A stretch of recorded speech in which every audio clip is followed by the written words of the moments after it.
Ouais, évidemment, pour nous, c'est passer le Cap Horn, c'est toujours une fête à bord. Maintenant, elle est un peu gâchée par cette histoire terrible. Ça fait partie de la vie des marins et de la vie de cette course et d'autres courses, malheureusement. Hein.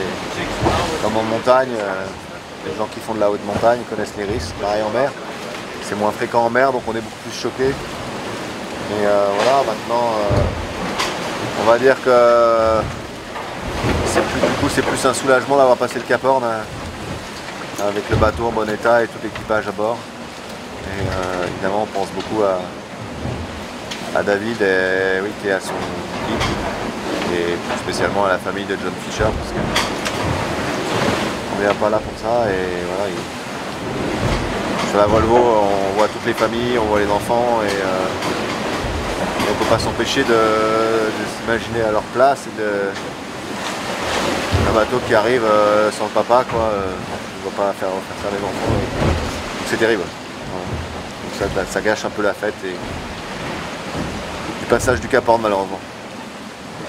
Il y a 17 ans ou 18 ans, j'aurais dû passer le Cap Horn. Il y a 3 ans, j'aurais dû passer le Cap Horn. Il y a 5 ans, j'aurais dû passer le Cap Horn. Il y a 7 ans, j'aurais dû passer le Cap Horn. Il y a 8 ans, j'aurais dû passer le Cap Horn. Il y a plein de fois que j'aurais dû passer le Cap Horn et je n'ai jamais passé le Cap Horn. C'est comme ça des fois dans la vie. Hein. Mieux vaut tard que jamais. Hein. Bon.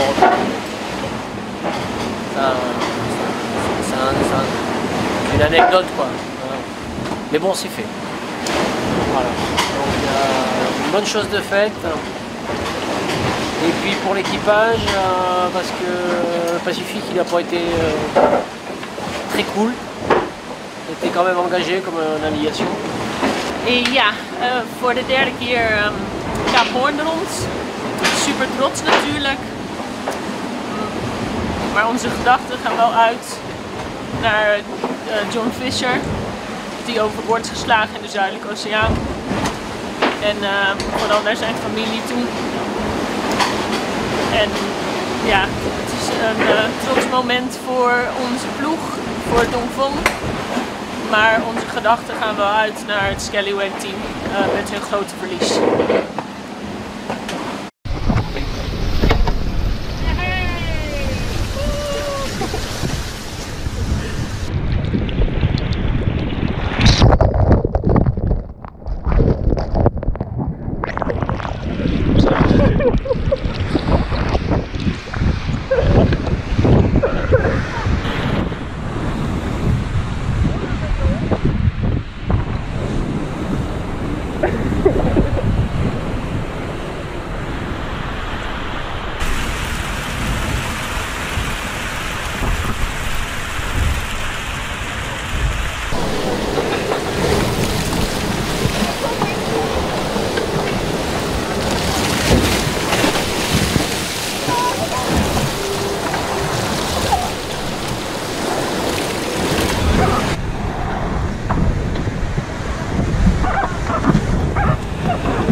On our final day, we've just one more night to go until we get to Cape Horn. It's 400 miles away, and we expect to be there at dawn. And that's kind of exciting. And then it'll be goodbye Southern Ocean, hello Atlantic. It's the last sunset in the Southern Ocean, so finally we will get some warm weather. But at the same time, so I'm looking forward for Cape Horn. It will be daylight, so I'm quite excited. It's something that I dream all my life, and it's almost come true. So it's a bit sad because it's always amazing sailing down here, but at the same time, I think everyone's been pretty cold for a while, so everyone's looking forward to getting around there and slowly warming up. But it's always a big sigh of relief when you get around the horn, so I'm not going to shoot myself in the foot we're not there yet. We've got about 350 miles to go, but it'll be a massive sigh of relief, and then the next race starts. Then we push it all a little bit harder, and it comes to the coastal race, and we've got some boats to catch. I don't know, actually, I don't know. It's been so full, so intense, so physically intense. It's been one of the hardest journeys of my life for sure, but it's a very proud moment to be passing this historic mark that is the Horde. We still have some way to left. We'll have a difficult night, so we still have to be very focused on the jog till we get there. Hey, would you come back and do it again? Of course I'd come back and do it again. Sign me up tomorrow. Even with one arm. Yeah, with some dry socks this time, for sure. I don't know. Maybe I'll do it again. I don't know. Right now, I said no. Maybe after Africa, Brazil, we talk again.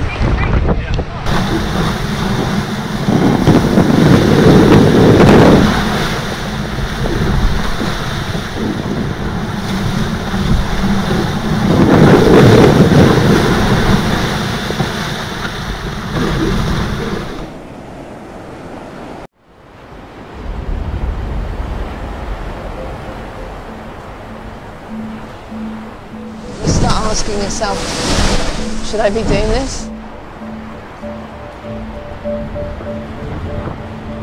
Yeah, we're still out here sailing and still trying to get to Itaja as fast as possible. And yesterday we got the news that there was a man overboard on Scallywag and he was not recovered, and unfortunately, you know, John Fisher was lost, and it's absolutely devastating for everyone on board, and obviously morale's down, and everybody's, you know, really feeling for his friends, family, and all the teammates that he has on that boat, and we can't imagine the pain that they're all going through. Thinking about the friends and family of the guy who was lost and the guys on board, it just, yeah, makes everything out here really real, all the risks involved. Nina was just in the head area, and she basically came to a standstill on a wave where we nosedived, and the boat just comes to a sudden stop, and I watched her go from being sort of halfway in and out the head to it just projectiled forward to the forward bulkhead, landed against her head, and it looked awful. I thought there was going to be some serious injuries, but luckily she's still standing and a bit battered and bruised, but all good. I just tried to move my fingers and toes, and I could, so that was a huge relief. And then Kyle was there straight away, and he's like, "You okay?" And I said, "Yeah, I think I'm okay." And but we took it pretty easy to start with, and I went straight into my bunk and had a bit of a rest. I'm still really sore, but I think I'm I'm really lucky. It's just the movement of the boat is heinous, and so even just trying to look after yourself, you know, I've got a bit of an eye infection, trying to wash that out, trying to wash it out and treat it, and just look after yourself is kind of one of the things that gets lower and lower down the priority list, because there's so much other stuff to do. Looking forward to some flat water.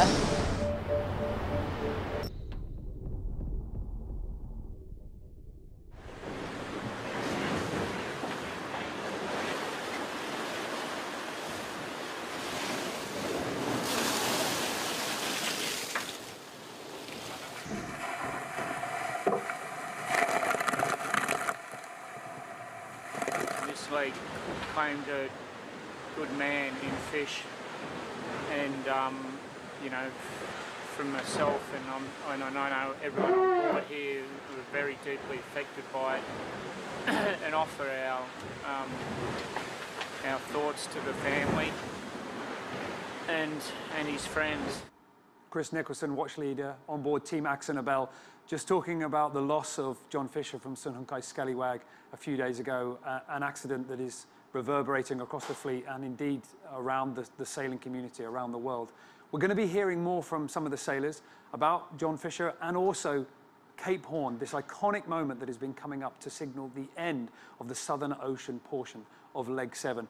But first of all, before we do that, let's take a look at the tracker and see how the fleet is spread out on the water at the moment. Well, Sunhunkai Scallywag is making their way to the Chilean coast, and they are now active on the tracker. You can have a look at them on the website, and that's for friends and family and indeed fans of the race to keep an eye on their progress. But we're going to follow the 6 teams that are still racing on leg 7.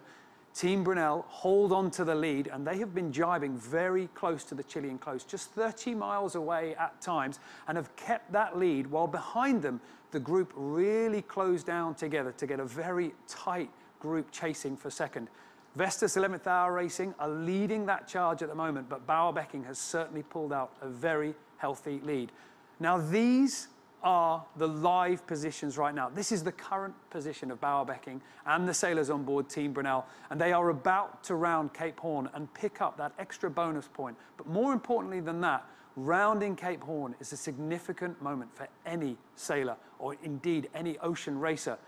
But after that, things do not let up. We know that the conditions, the waves, the winds have been incredibly challenging for the sailors all the way through the Southern Ocean, and it keeps going that way. Upwind after Cape Horn, in huge seas, in big waves, until they get to the Falkland Islands, where there is slightly some relief waiting for them. But certainly the first rounding is going to be indeed challenging.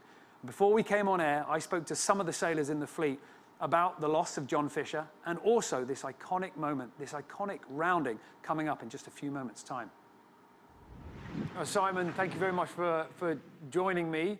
We're getting into those last few hours, those last few moments before you'll round Cape Horn. I mean, this is an iconic moment in every sailor's life. Yeah, it's certainly an important one, and something good. Everyone, I can speak for everyone on board and say we're really looking forward to getting around Cape Horn. It's been, you know, it's an iconic moment in any sailor's life, that's for sure. It's certainly the hardest of the Great Capes to take on, and I think this has probably been the toughest Southern Ocean leg on record for quite some time. I'm on my 5th race now, and I certainly don't remember one as hard. So yeah, we're really looking forward to getting there. And as usual, it's blowing about 35 knots and gusting 40. So really, there's just been no let off for the last week and a half to these conditions. So yeah, to pass the Horn and to be able to slowly turn left and head back into the Atlantic and for warmer waters is going to be quite something. It doesn't seem to end. Looking ahead, the weather's still going to hold a good few challenges. We're certainly looking forward to, you know, taking stock, taking a moment to, yeah, realise what we've achieved by getting around Cape Horn, and also, yeah, I think to pause and think about John and the Scallywag guys who've obviously had been through a terrible ordeal, and I think it'll be a nice moment to pay their respect to those guys, and then yeah, then it's going to be back to it. And I think in many ways the hardest bit of the race is coming up. The temptation at the Horn is to turn hard left and start going north, find that warmer water, especially after snowstorms and hail have become the norm in the last couple of, you know, the last few days. But it's going to be a sort of a slow turn left, which I mean, we're in the cold for a little bit longer, but hopefully we'll be put behind us the steady 35 knot downwind sailing conditions and the 40 knot squalls that have become sort of de rigueur over the last couple of days. So yeah, we're looking forward to it, and there's certainly light at the end of the tunnel at the moment, but there's probably another tunnel to come. Dee, thank you very much for taking the time to join us. Well, I mean, this has been quite a tricky leg. I mean, the conditions just seem relentless. Well, it was interesting because it wasn't that long ago we had a pretty gentle start out of Auckland and a pretty gentle introduction into the south, but since we've been in the breeze, the south has really delivered what it's all about, and it does feel like we've been down here a very long time getting wet and hosed and tired and cold, but suddenly now the end is in sight. There's like a light at the end of the tunnel. Now, you've been down to this part of the world many times, most notably single-handed. I wonder, how does this time compare with the responsibility of being skipper? It's kind of a little bit like a proud mum moment. I mean, they've been asking me questions throughout this leg. We've been the furthest south they've ever been, and they were asking if I'd been further south, and then every time we jived, I was reminding them that, you know, one of my occasions down here was actually upwind as well.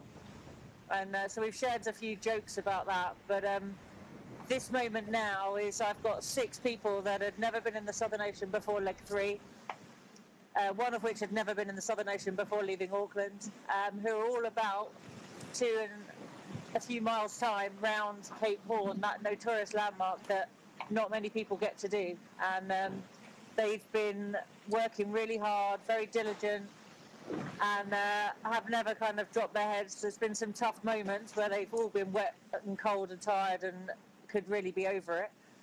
And I've promised them warm beaches and caipirinhas in Brazil. They just have to keep working for it, and they've definitely done that. The events of the last few days have certainly given everybody pause for thought. Being down here in this part of the world, has it shifted your perspective at all? I think I'm very respectful of it, and the guys now have seen there's an element of tenacity, resilience, and all the kind of soft skills that people don't often talk about when you're talking about offshore sailing and racing. And I think those soft skills are much more important when you're in this kind of environment, and I think they've been tested to the limits.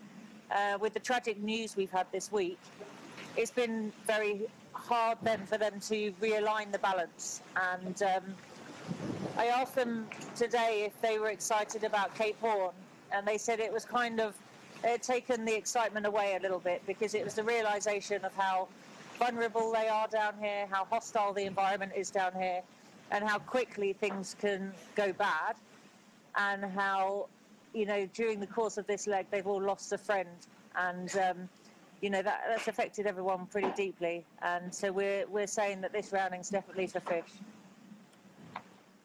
Yeah, well, of course, I would like to mention, you know, the devastating news coming from Scallywag a couple of days ago, where, you know, a friend, a racer, one of our, you know, competitors fall off to the water, and they couldn't find him. So, you know, to lose fish like this has been very, very tough for us, and everyone, you know, I guess we keep racing because we don't really want to think about it, but I think, you know, we want to really get away from this place, start going north, and slowly trying to digest this very bad news came. For those of us that have never been down to the Southern Ocean and never really ventured that far offshore, somehow, I mean, put us on the boat with you, paint a picture. What is it really like to come up against these conditions? Yeah, it's different. It's certainly very different. I mean, on board it's very cold. On deck for the last few days it's been 2 degrees and the water's only been in 5 or 6, which means actually inside the boat, you know, there's condensation on every surface. Everywhere I touch is wet. You know, the only sort of warm, dry place really is in your sleeping bag, which when you're doing lots of manoeuvres, you don't get to spend too much time in, and that's before you get to the sailing part. You know, the amazing thing about this leg is it's just been so relentless. The conditions have been so strong. It's been storm after storm, and then in between storms, it's been cloud after cloud, and every cloud that comes through comes with fully knocked gusts, and you know, that means you're always on edge. You're pushing the boat hard anyway. You know, the fleet's so close, the standard's so good that, you know, you've got to give it 100% all the time, which means when the squalls come through and you've got 5, 10, 15 knots more wind, then all of a sudden, you know, you really are on the edge, and it's a delicate balance of keeping everything under control. So, you know, just the combination of the cold temperatures, the high conditions, the wind, and the pressure of racing, and the amount you have to push just to stay in contention in this fleet is really unbelievable. And this has gone on for days and days, and then just jiving or tacking, changing direction on the boat can take up to an hour sometimes. So really, yeah, there's not been much rest, and the conditions have been very difficult. So yeah, we're certainly looking forward to A, warmer conditions, and B, going in a straight line for a little bit, and hopefully eventually in the coming days drying out. We can't imagine how happy we are of going just around Cape Horn, because, you know, things change dramatically from you know, 1 minute to the other, and hopefully the system is much better. It's going to be still cold, but I'm sure it's going to be much quieter. What about your crew? How have they been holding up? Because this has been an unbelievable test of their endurance. Yeah, it's been, well, of course, can't be more happy. Probably, well, as all of you know, we had the problem day 2 or day 3 the mast track, and you know, the easiest way would be just to drop and try to fix it and lose the whole thing. And I think we have been fighting so hard to be here still. You know, we did probably a mistake today, and that's why we lost a little bit with Don Fena Vestas, but we've been pretty much fighting with them all the way to the horn. So, you know, can be more proud. It's, tell you, hasn't been much sleep, and the condition has been very, very hard. You know, I've been several times down here, and you know, I don't know if they had the toughest, but certainly up there. And you know, it's been very, very challenging, and you know, very happy to go around. But there's still 200 miles to go, so you know, you have to be all stand by all the way to the horn. You mentioned the mast track. You mentioned the fact that you had that problem early on in the leg. Can you give us the latest? What is the damage, and what does it stop you doing? Well, basically, a section of the mast track is got unglued completely. So, of course, the car buttons they go in this piece of the mast. They are loose, but then when you rev up and down, you know, the position changes. You know, we have pretty much half of the mainsail hanging up with no car buttons, and we're just waiting for the opportunity to, with the wind, to drop a little bit and start working on it. You know, we have ratchet strap the track itself to the mast, so we just trying to keep everything together. We saw Team Axel Nobel in the last Southern Ocean leg re-gluing their mast track onto the mast. Is that an option for you? Do you feel like you have a chance to get this fixed? Yeah, I guess so. Yeah, I don't know if glue or as I said before, just ratchet it down, because of course we've been pushing very, very hard this wherever the track was left, and it's not straight enough to. We don't think it's straight enough to just glue and make it fully functional. So, you know, we're just working hard on options, and was the least worst, let's say, because we know it's not going to be perfect, but becomes, you know, downwind a bit lighter, we can do something to fix, you know, at least to hoist the main completely and be fighting for the leg. On this leg, you've certainly proved yourself very capable and very much fast. Yeah, it's been hard before because, you know, when the pressure's on and the wind's up, we've normally fallen off the pace. And this leg we seem to have found the groove, and we've made some really good tactical decisions on when to drive and, you know, where to position ourselves, and we've managed to stay in the middle of the pack. And I think that's given us a lot more confidence to keep going. But I haven't changed my attitude, as in when to throttle back and when to, you know, just reduce the sail plan and just sit with what we've got. And I think the guys seeing that that's a prudent decision, and actually the rest of the fleet, we're still staying with them. I think they've respected that, and they've grown as sailors to appreciate that it's not all foot to the floor. There's times to know when to throttle back sometimes.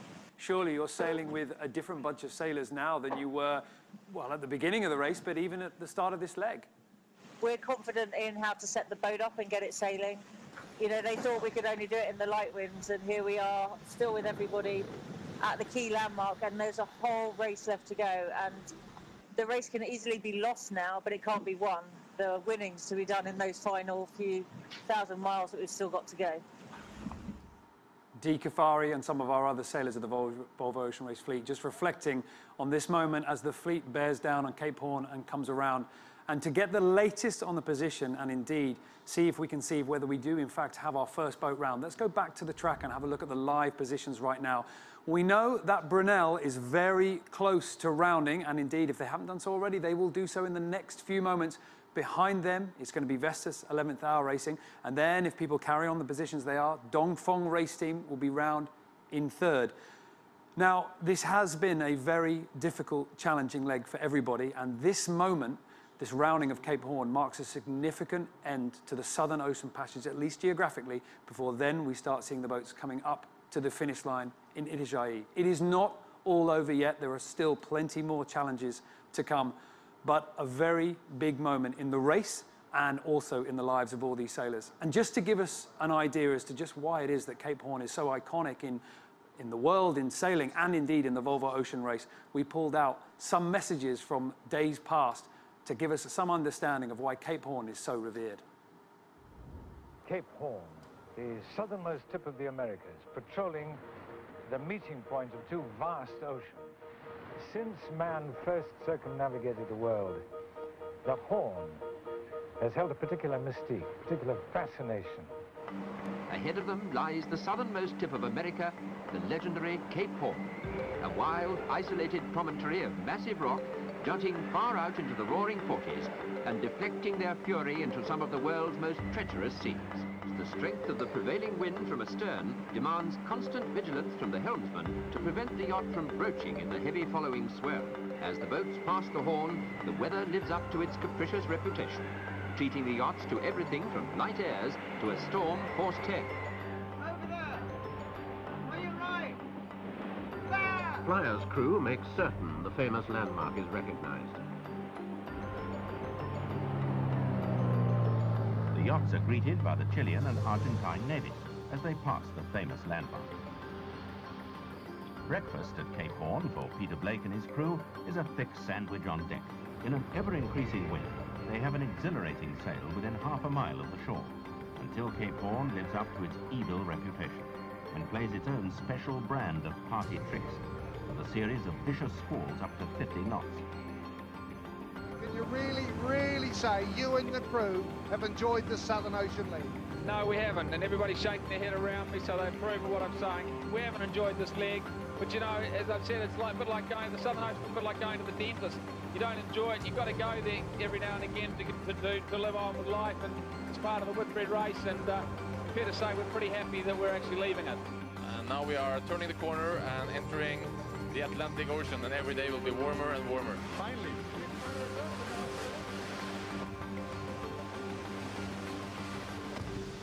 Speechless.